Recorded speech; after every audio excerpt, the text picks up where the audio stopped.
All right. Good morning, everybody. Thank you all for showing up this morning to officially welcome back Kelly Krauskopf as president of basketball business operations. Nobody saw this coming.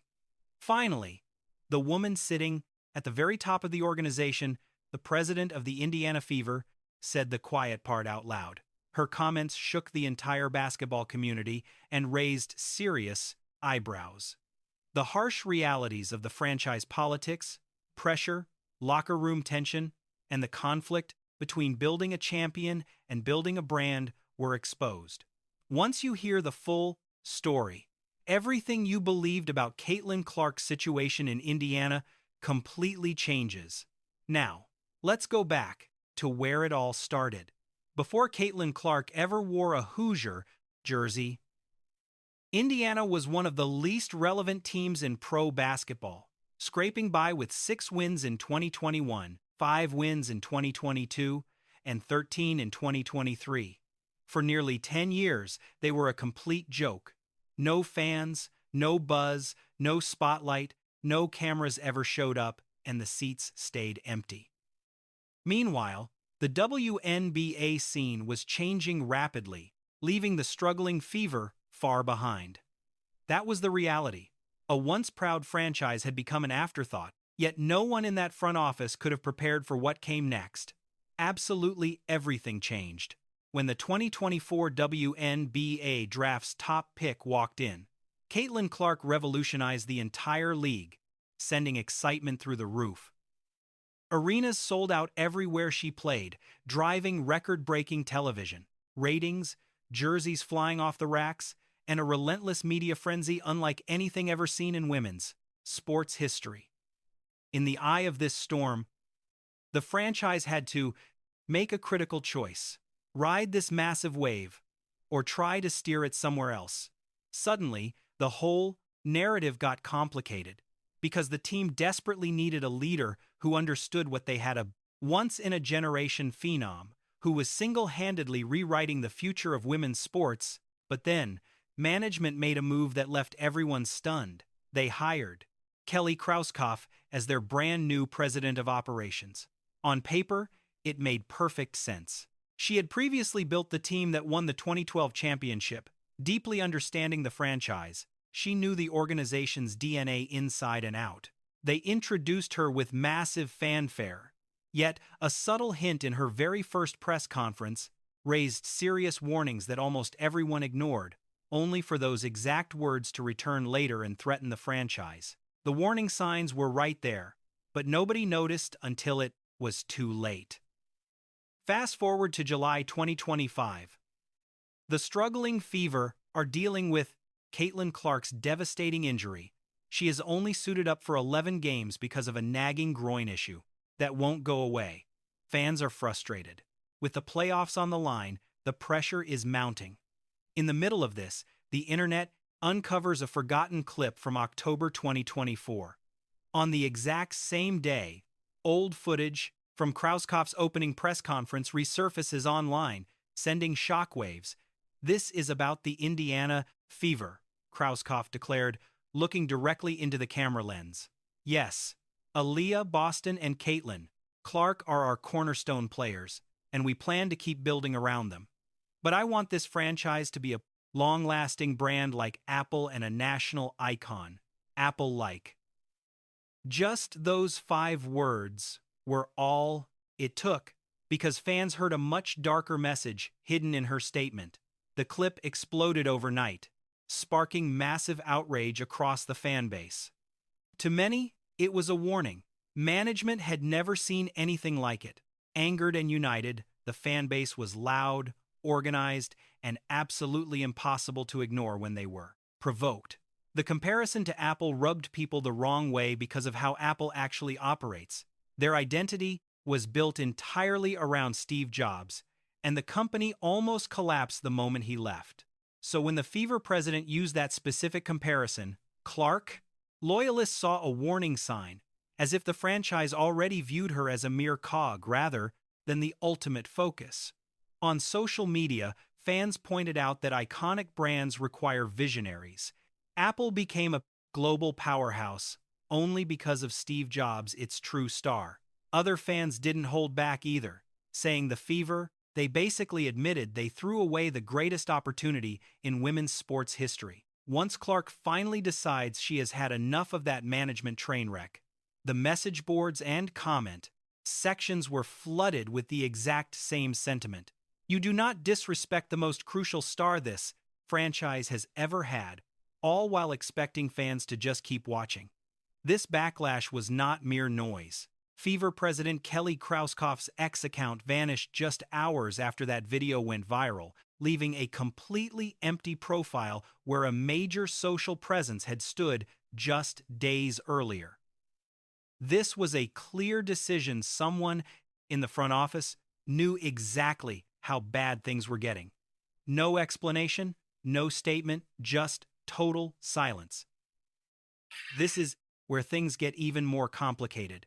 While the front office was getting absolutely wrecked online, players on the court, the ones sharing the floor with Caitlin Clark every single night, were painting a very different, much more.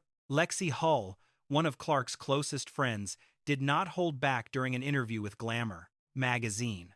Hull admitted that everyone in the league already knew, even though almost nobody wearing a Fever jersey had been willing to admit it. She said she felt there was envy over their massive media spotlight and the crowds that have followed them since Caitlin arrived.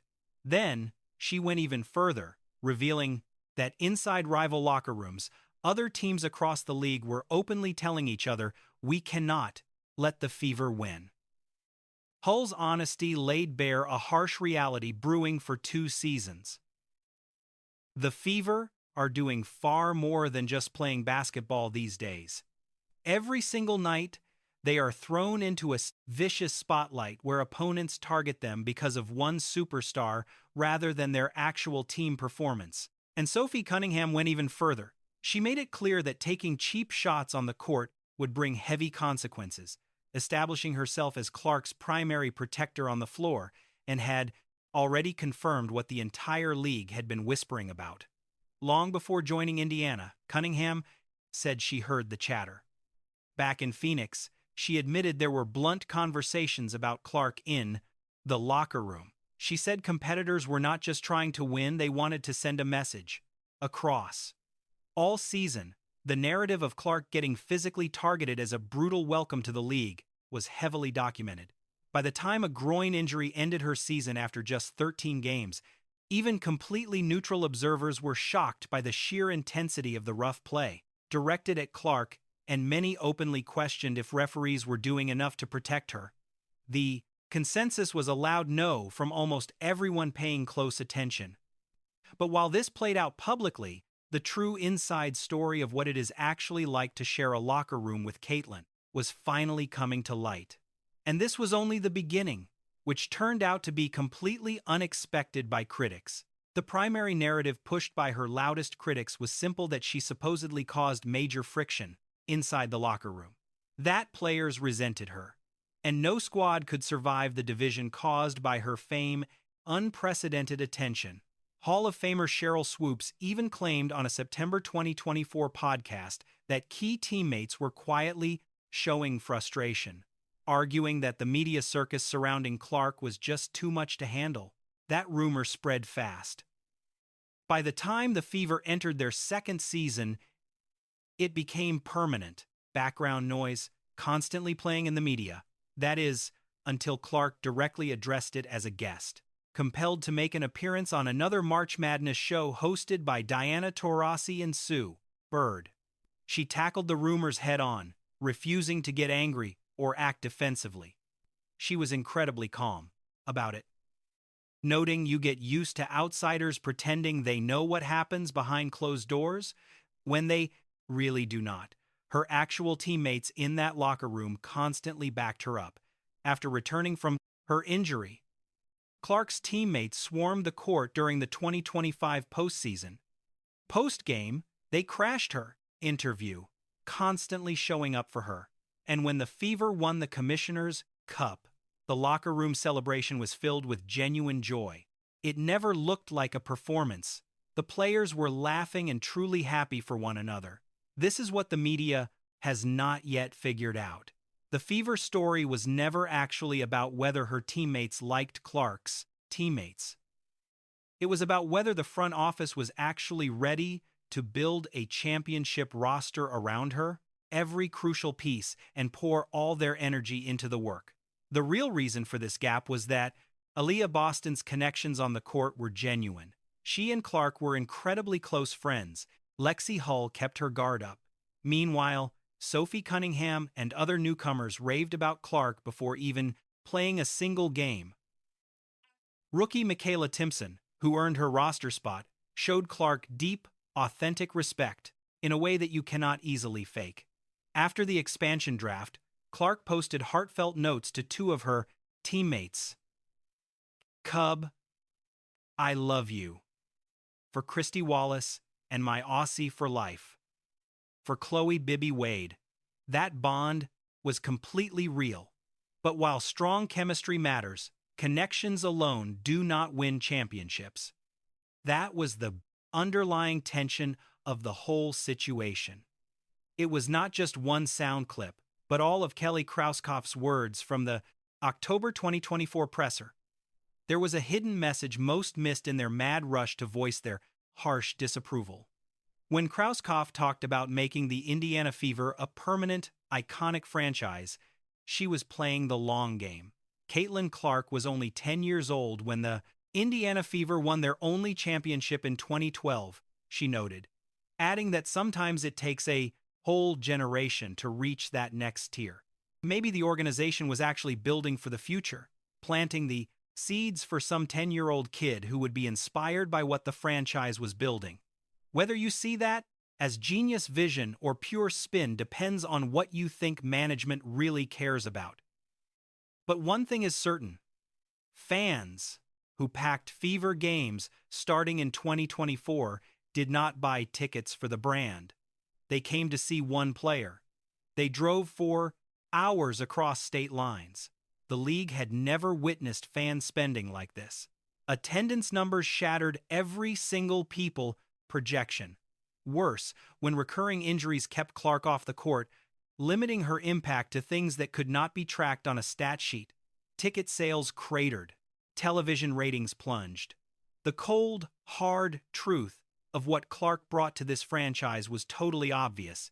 Yet the team, the institution, and the brand dominated corporate talking points, almost as if the singular talent driving all of that spotlight was entirely separate from it. During that exact press conference, Krauskopf made a highly telling comment. She said, "If you are a smart basketball player and watch how Caitlin Clark shares the ball, you will want to play with her." And that proved to be even truer than she could have ever imagined. The Fever's quiet recruiting power rapidly became one of the most fascinating storylines in women's basketball. Veterans literally took pay cuts to sign in Indiana. For these players, teaming up with Clark was the ultimate deal breaker. And sold-out arenas were not the only proof of how far Clark's massive influence actually reached.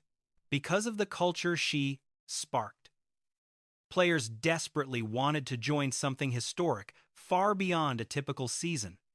Even so, the Fever had rapidly become the absolute hottest ticket in the league, not due to clever marketing, but because of a superstar who elevated every teammate and packed arenas everywhere she went. Let us look ahead to 2026 and the franchise's next chapter. The team lost two key players in the expansion draft, Chloe Bibby Wade to Portland and Christy Wallace to Toronto. Clark then had to weather a year meant to be her spectacular sophomore breakout, but it turned into an injury nightmare, sidelining her for all but 13 regular season games.